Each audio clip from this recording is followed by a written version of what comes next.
اعوذ باللہ من الشیطان الرجیم بسم اللہ الرحمن الرحیم۔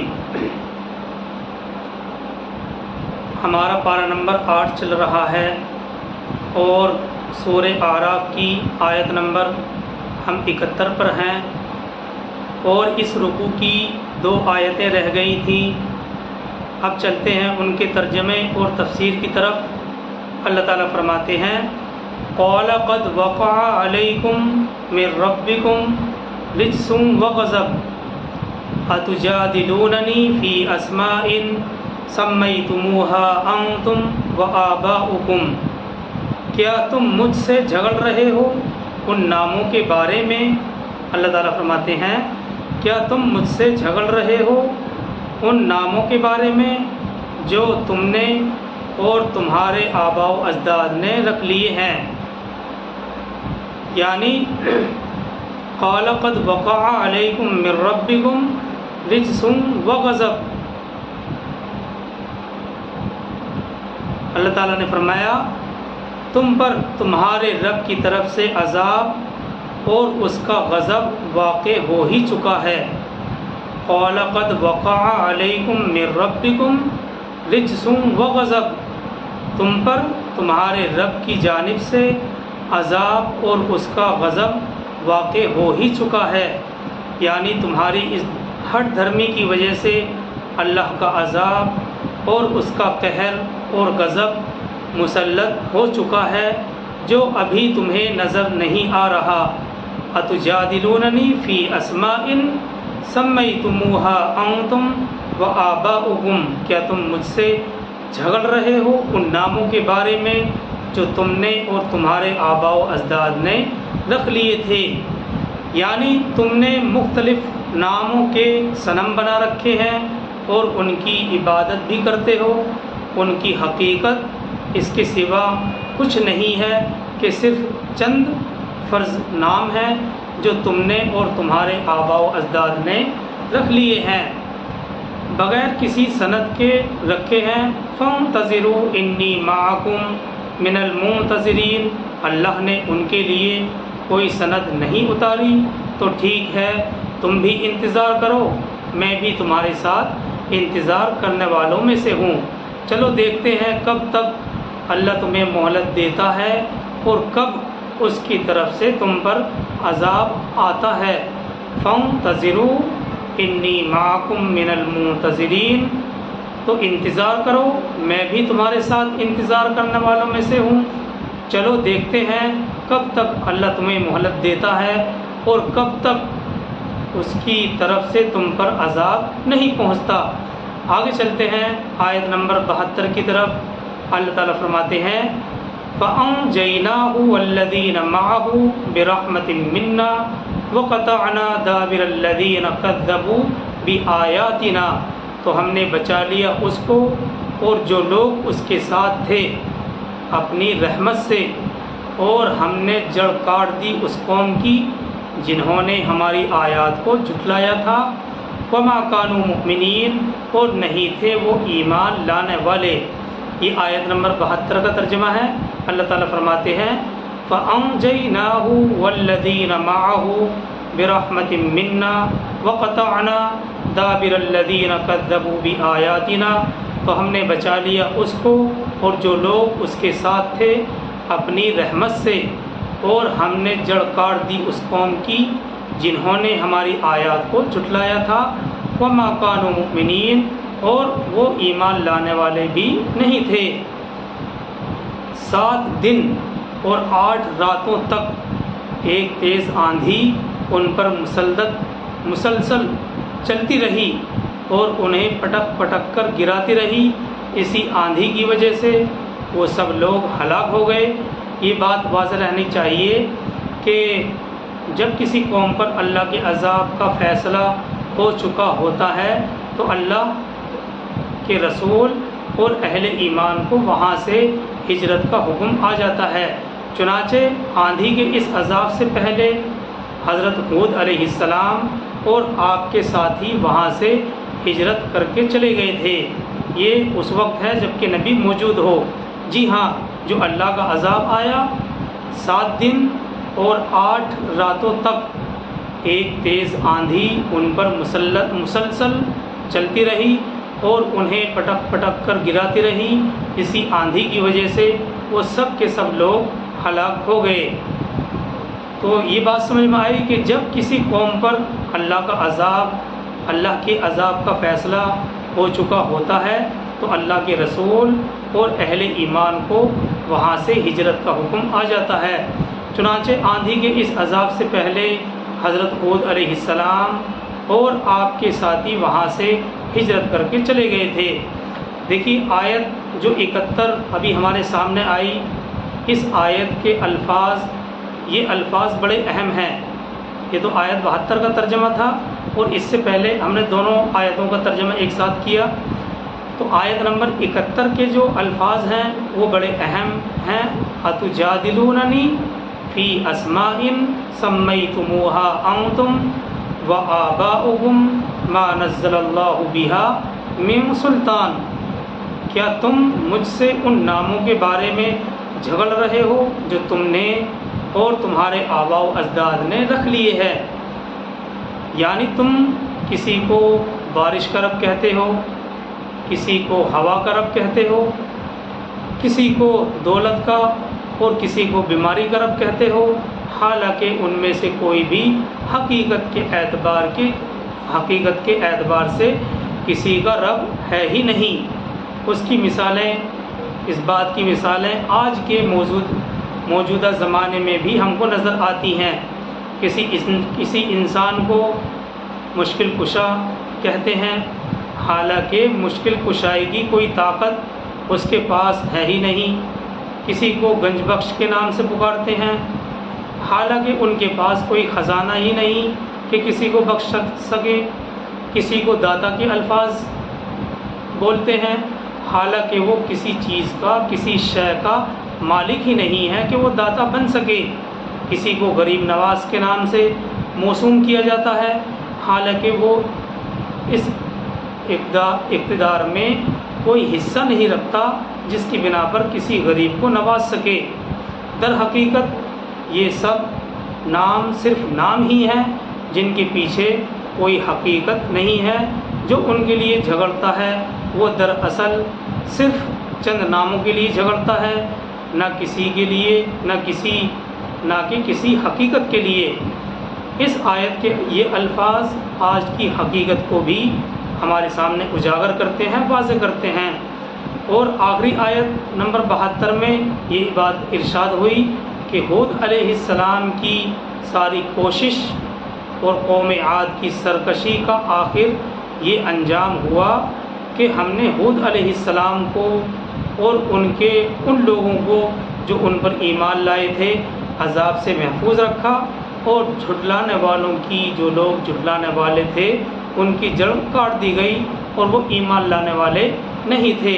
بہرحال اس قصے ہود علیہ السلام میں اب اس پورے واقعے کا خلاصہ یہ نکل کر سامنے آیا کہ اس واقعہ ہود علیہ السلام میں غافل انسانوں کے لیے خدا کی یاد اور اس کی اطاعت میں لگ جانے کی ہدایت ہے۔ اس پورے واقعے کا خلاصہ اور نچوڑ یہ نکلا کہ اس قصہ ہود علیہ السلام میں غافل انسانوں کے لیے اللہ کی یاد اور اس کی اطاعت میں لگ جانے کی ہدایت ہے، اور اس کے خلاف کرنے والوں کے لیے عبرت ہے، اور ساتھ ہی ساتھ علماء، صلحاء اور ہمارے لیے، ہم سب کے لیے پیغمبرانہ طور طریقوں سے تبلیغ کرنے اور اصلاح کرنے کی تعلیم ہے۔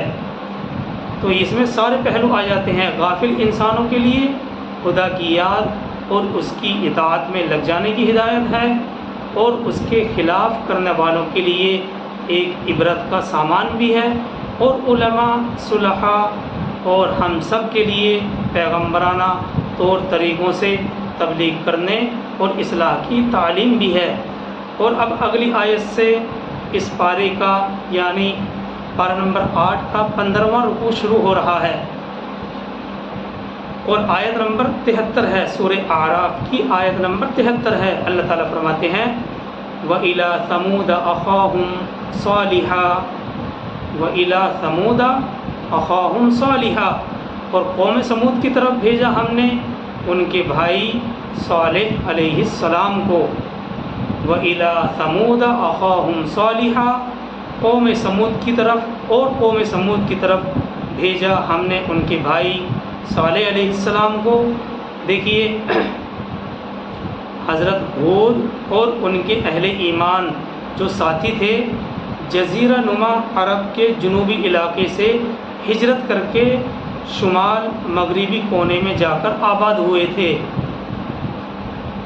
حضرت ہود علیہ السلام اور ان کے ساتھی جزیرہ نما عرب کے جنوبی علاقے سے ہجرت کر کے شمال مغربی کونے میں جا کر آباد ہوئے تھے، اور یہ علاقہ ہجر کا علاقہ کہلاتا تھا۔ یہاں ان کی نسل آگے بڑھی، پروان چڑھی، اور پھر غالباً سمود نامی کسی بڑے آدمی کی وجہ سے اس قوم کا نام قوم سمود مشہور ہو گیا۔ یہ قوم اس نام کے ساتھ مشہور ہو گئی۔ دیکھیے اس سے پہلے قوم عاد کے قصے میں یہ بات بیان کی جا چکی ہے کہ عاد اور سمود یہ دونوں کے دونوں ایک ہی دادا کی اولاد ہیں، دو شخصوں کا نام ہے، ان کی اولاد بھی ان کے نام سے موسوم ہو کر دو قومیں بن گئی۔ ایک قوم قوم عاد کہلائی اور ایک قوم قوم سمود کہلائی۔ عرب کے شمال مغرب میں بسے ہوئے تھے یہ لوگ، عرب کے شمال مغرب میں بسے ہوئے تھے، اور ان کے بڑے شہر کا نام ہجر تھا، جس کو عام طور پر آج کل مدائن صالح کہا جاتا ہے۔ قوم عاد کی طرح قوم سمود بھی دولت مند تھے، قوی بہادر قوم تھی، اور سنگ تراشی اور تعمیر کے فن میں بڑی ماہر تھی۔ کھلی زمین میں بڑے بڑے محل بناتے تھے، اور اس کے علاوہ وہ پہاڑوں کو کھود کر اس میں طرح طرح کی عمارتیں، طرح طرح کی بلڈنگیں بناتے تھے۔ اب اس کے مفسرین، آج کل کے مفسرین تو یہ بھی کہتے ہیں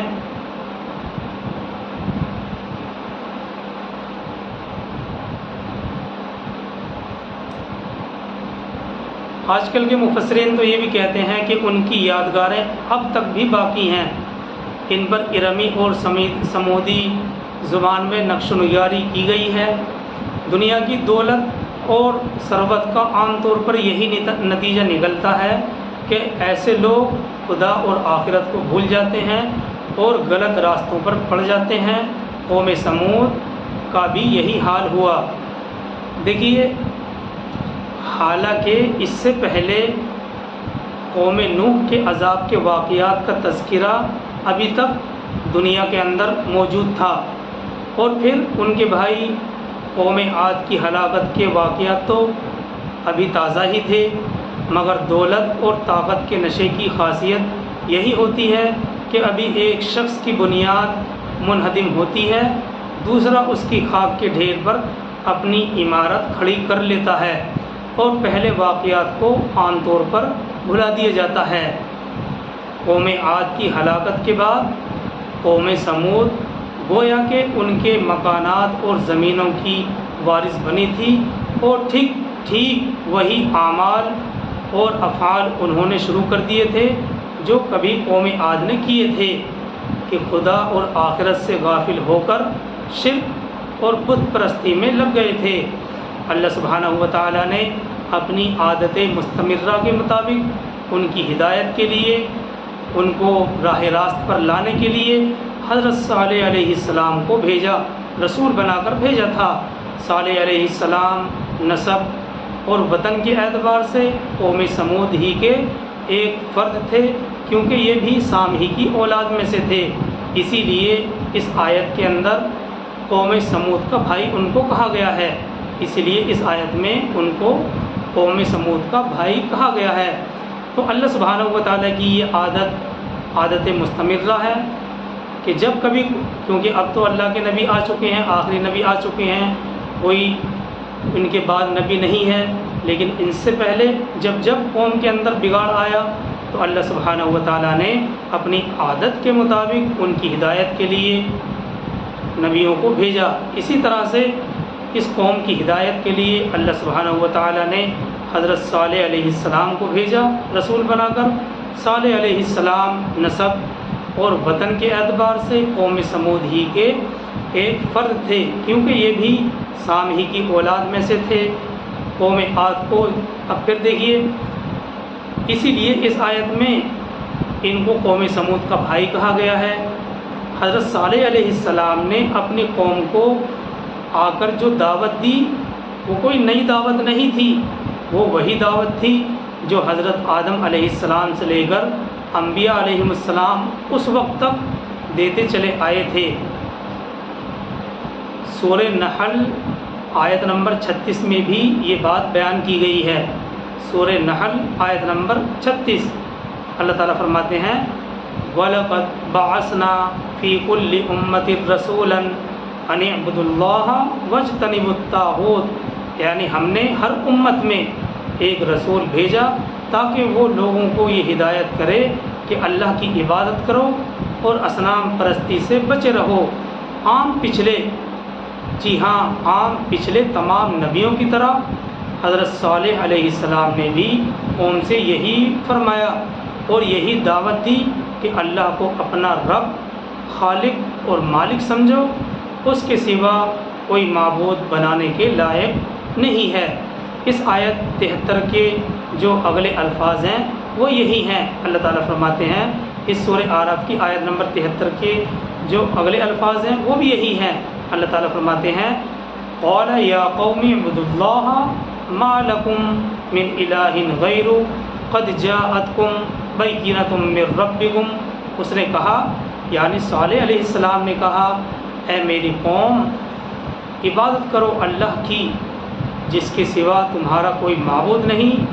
قد جاءتکم بینۃ من ربکم، اس نے کہا اے میری قوم عبادت کرو اللہ کی جس کے سوا تمہارا کوئی معبود نہیں، تمہارے پاس اس رب کی طرف سے ایک خاص نشانی آ چکی ہے۔ قد جاءتکم بینۃ من ربکم، تمہارے پاس تمہارے رب کی طرف سے ایک خاص نشانی آ گئی ہے۔ اس آیت کریمہ کے اندر بینہ کا لفظ استعمال کیا گیا ہے۔ بینہ کے معنی ہم کئی بار پڑھ چکے ہیں، دلیل، معجزہ، واضح نشانی، لیکن اس جگہ اس سے مراد وہ اونٹنی ہے جو ان کے مطالبے پر ایک معجزانہ طور پر پتھر کی چٹان سے نکلی تھی۔ دیکھیے اس سے پہلے اس واضح نشانی اور معجزے سے پہلے ہمیں یہ بات بھی یاد رکھنی چاہیے، یہ بات بھی یہاں قابل توجہ ہے کہ حضرت نوح علیہ السلام اور ہود علیہ السلام کے بارے میں قرآن میں کسی معجزے کا ذکر نہیں ہے۔ معجزے کا ذکر سب سے پہلے قرآن میں حضرت صالح علیہ السلام کے بارے میں آتا ہے۔ بہرحال اس بینہ سے مراد ایک عجیب و غریب اونٹنی ہے جس کا اجمالی ذکر یہاں پر بیان کیا گیا ہے، اور قرآن کی مختلف آیتوں میں اس کی مزید تفصیلات ذکر کی گئی ہیں۔ تو حضرت نوح علیہ السلام اور ہود علیہ السلام کے بارے میں قرآن میں کسی معجزے کا ذکر نہیں ہے۔ معجزے کا ذکر سب سے پہلے قرآن میں حضرت صالح علیہ السلام کے بارے میں آتا ہے۔ بہرحال اس بینہ سے مراد ایک عجیب و غریب اونٹنی ہے جس کا اجمالی ذکر یہاں بیان کیا گیا ہے، لیکن قرآن کی مختلف آیتوں میں اس کی مزید تفصیلات ذکر کی گئی ہیں۔ مفسرین نے اس واقعہ اونٹنی کو بڑی تفصیل کے ساتھ بیان کیا ہے، لیکن ہم مختصر انداز میں اس کو پیش کریں گے تاکہ بات بہت زیادہ لمبی نہ ہو جائے۔ دیکھیے حضرت صالح علیہ السلام نے اپنی جوانی کے زمانے میں اپنی قوم کو دعوت دینی شروع کی تھی۔ جی ہاں، جب حضرت صالح علیہ السلام فل جوان تھے، جوانی کے زمانے میں اپنی قوم کو دعوت دینی شروع کی اور برابر اس میں لگے رہے، کوشش کرتے رہے، یہاں تک کہ بڑھاپا آنا شروع ہو گیا۔ حضرت صالح علیہ السلام نے بار بار سمجھایا، بار بار کہا، اور لوگ ان کی قوم نے یہ فیصلہ کیا کہ ان سے کوئی مطالبہ کیا جائے جس کو یہ پورا نہ کر سکیں اور پھر ہم ان کی مخالفت میں لگ جائیں گے، کیونکہ بار بار کہنے سے وہ تنگ آ گئے تھے۔ پھر انہوں نے یہ فیصلہ کیا تھا کہ ان سے کوئی ایسا مطالبہ کیا جائے، ایسے معجزے کا ذکر کیا جائے جس کو یہ پورا نہ کر سکیں، اور پھر ہمیں ان کی مخالفت کا بہانہ مل جائے گا۔ مطالبہ یہ کیا گیا کہ اگر آپ واقعی اللہ کے رسول ہیں، اگر آپ واقعی نبی ہیں اور ہماری طرف اللہ کا پیغام لے کر آئے ہیں، تو ہماری فلاں فلاں پہاڑی ہے جس کا نام مفسرین نے کاتبہ بیان کیا ہے، اس کے اندر سے ایک اونٹنی نکلے، اس کے اندر سے ایک اونٹنی نکال دیجئے جو 10 مہینے کی گیاون ہو اور قوی اور تندرست بھی ہونی چاہیے۔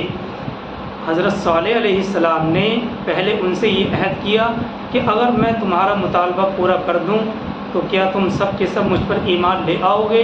سب نے کہا، اور یہ سوچا تھا کہ مطالبہ تو پورا ہونے سے رہا، اس لیے سب نے عہد کر لیا، معاہدہ کر لیا کہ حضرت صالح علیہ السلام نے اگر تم نے یہ کام کر دکھایا تو ہم ایمان لے آئیں گے۔